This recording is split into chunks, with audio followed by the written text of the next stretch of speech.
everyone, welcome to another vlog. Bit different setting this time. I managed to get the lighting right. Might have to tweak a little bit in the editing, but anyway. Today I wanted to talk about something that isn't normally talked about with autism, and that is our relationship with food. You can be neurotypical, you can be autistic, anywhere on the spectrum. You can have any condition in the world and yet still have an issue with food. Or you may not have any issue whatsoever. People with autism will experience sensory issues around texture, taste, feel, smell, and they will also experience a need and a want to keep things the same or have a structured routine, and sometimes that does affect how they their eating habits, or it can affect their social life because they may not want to go out to places that are unfamiliar to them, or they may want to go to the same place over and over again. So food is the main focus of this particular vlog. And remember I said before about sensory issues like texture and taste, feel and smell. They can sometimes, with somebody on the spectrum, can either be completely desensitized or virtually desensitized, or extremely hypersensitive to certain things. Some people on the spectrum may only want to eat bland food all the time. Some may like really strong, spicy stuff and be able to tolerate spicy food and very strong tasting food, even though many other people might not be able to. So there's those extremes again, and that's one of the key things about autism, is that you get them very low or get them very, very high. And when it comes to certain textures of food, that is one of the questions that I was asked when the lady from the local trust came out to see me. She said to me, is there any foods that you don't like the texture of? And if you remember on my first vlog about autism, I mentioned tomatoes. Now, I don't understand tomatoes. I mean, they've got a satiny, silky outside. You know, it's lovely, it's very taut and it's very polished. It's, it can be red or green or even yellow sometimes. But underneath that, there's this horrible sort of cloudy red, fleshy type stuff. And underneath that, there's this clear jelly. And then you get seeds. Now, tomatoes to me taste bitter and horrible, and my sister played a prank on me once when I was a kid. She said, open your mouth and close your eyes, and I, like a silly person, did. She threw a half-eaten tomato in my mouth and I nearly swallowed it whole. The funny thing is though, I like things made with tomatoes, like ketchup.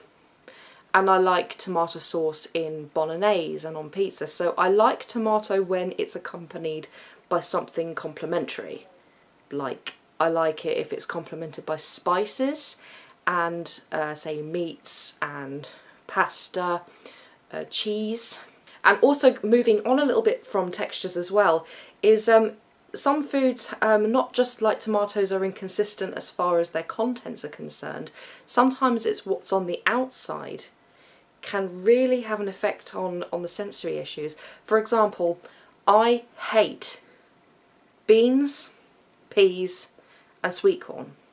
Not just because they taste horrible, but particularly I don't like any kind of bean, and this goes for runner beans as well. It's because they have a membrane on the outside and it pops when you bite into it. Anything that pops in your mouth is just wrong. I don't do popping food. I had a Christmas dinner at a nice place in town with my work colleagues, and I said to the staff, I said, can you just not give me peas? They gave me peas. So I spooned all of them into a cup. I didn't want a single one on my plate. I don't even like peas touching my other food. And then I picked up something else and I put it in my mouth, and I felt this bursting. Ugh, horrible it was. It was a pea. Ugh, it tasted disgusting. The feeling of it popping was disgusting. Another thing about food is that we tend to, as I said earlier in the video, like the sameness of a routine, and don't really entertain anything out of a nice little comfort bubble of food that we've come to know and love very well. And one thing my mother can attest to is I used to drive her crazy when I had packed lunches at primary school. I only ever wanted Marmite sandwiches. No other sandwiches, even though I did like things like chocolate spread, peanut butter I was getting to. I like it now, but I didn't like it when I was a child. Every single day I adamantly wanted Marmite sandwiches. She used to say Erin drove me crazy. Every time I said to her, what do you want in your sandwiches? Marmite. Every time. It was never, do you want ham? Do you want egg? Do you want jam? Do you want anything? Nope, Marmite. And I still love Marmite. I also didn't like jam in my sandwiches. Again, it's about inconsistency. You get the lovely jelliness in the jam, but then you get seeds and pulp and marmalade with shreds. No. As soon as you hit something which doesn't taste or doesn't have the same consistency as what the majority of the food is, it puts me right off straight away. Like getting gristle in a burger or a sausage, I have to spit it out and I can't eat it. Another thing that people tend to have is an aversion to food touching. Now, I love fish. I love tuna, I love salmon, haddock. I also love salad, but I never have fish salad.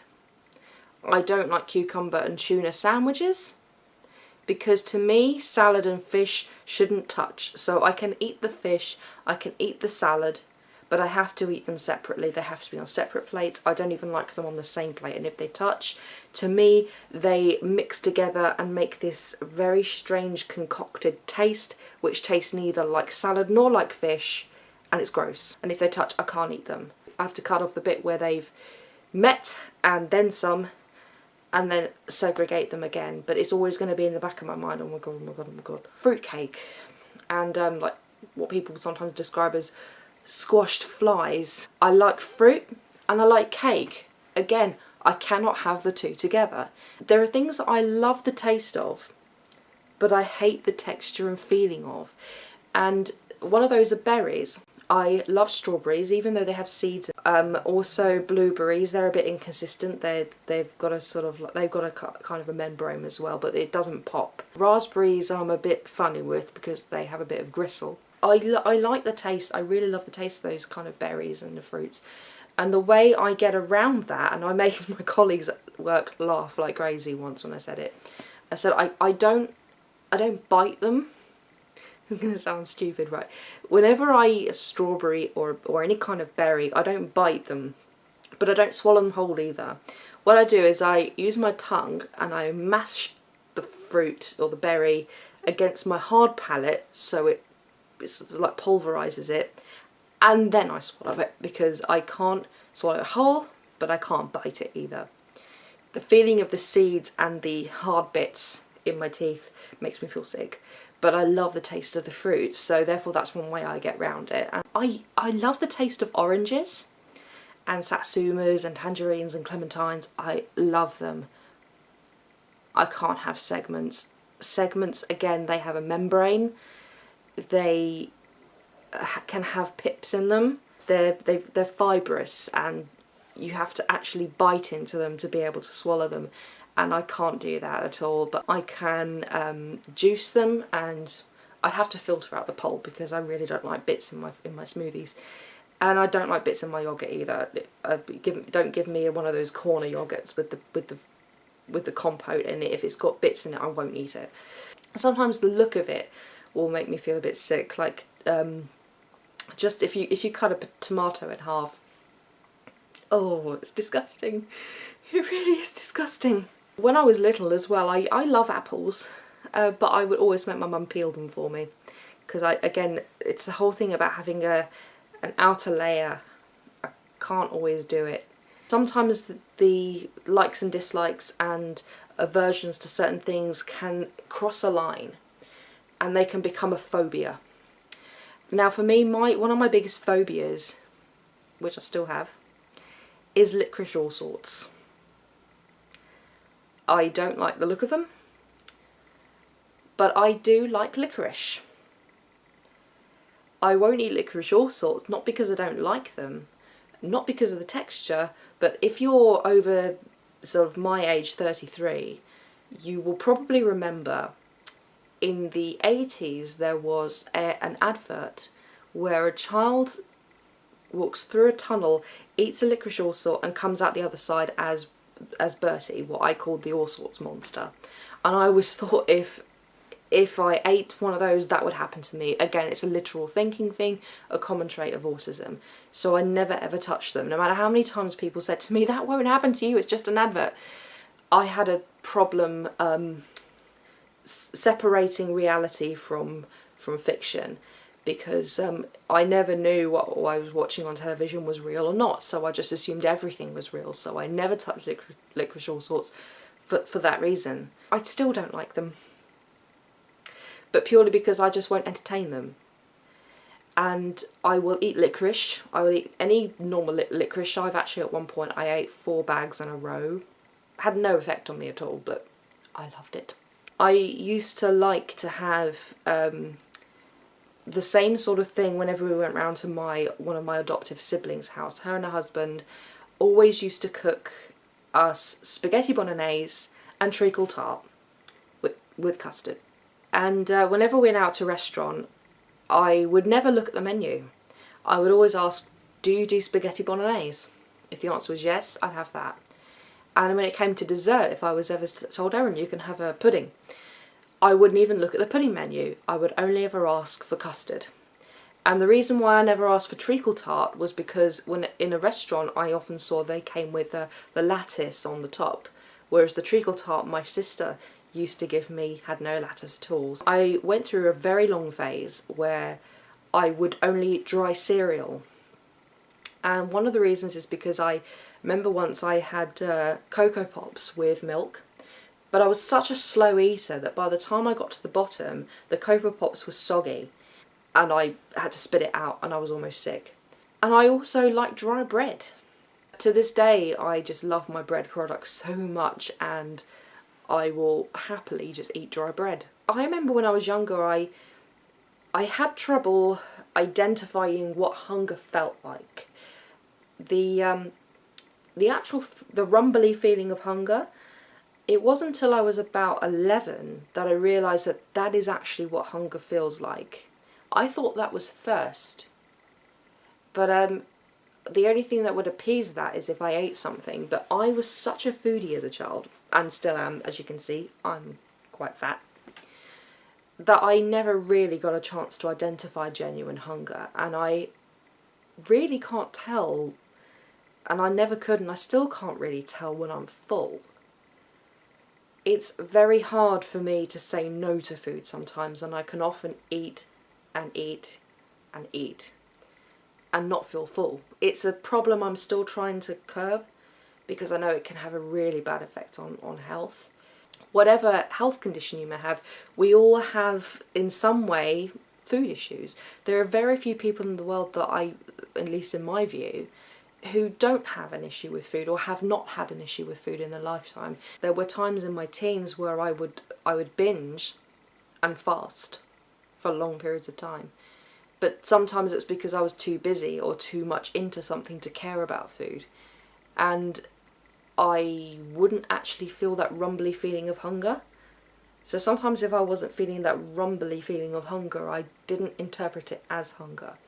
I can identify it a bit more now, but even now, it's hard for me to distinguish what is a craving and what is hunger. You have to take into consideration the fact that autistic people do have problems with sensory issues. They do have issues with routine, trying new things. They have aversions to certain foods, or may feel like they can't touch a certain food, or they cannot have it on their plate. Even a phobia of certain foods. That's not unheard of. So I think that concludes it for today. If you found it helpful at all, please say so. If not, say so. I don't mind either way. Please give me a thumbs up or down, whichever one you want. And please join me on Twitter as well. I'll put a link below to my Twitter account. and I hope to see all you guys next time. Please like, share and subscribe as much as you possibly can. It would mean a lot to me if you could. Send me a message if you want, and I hope you're all happy, healthy and lovely. Thank you. Bye!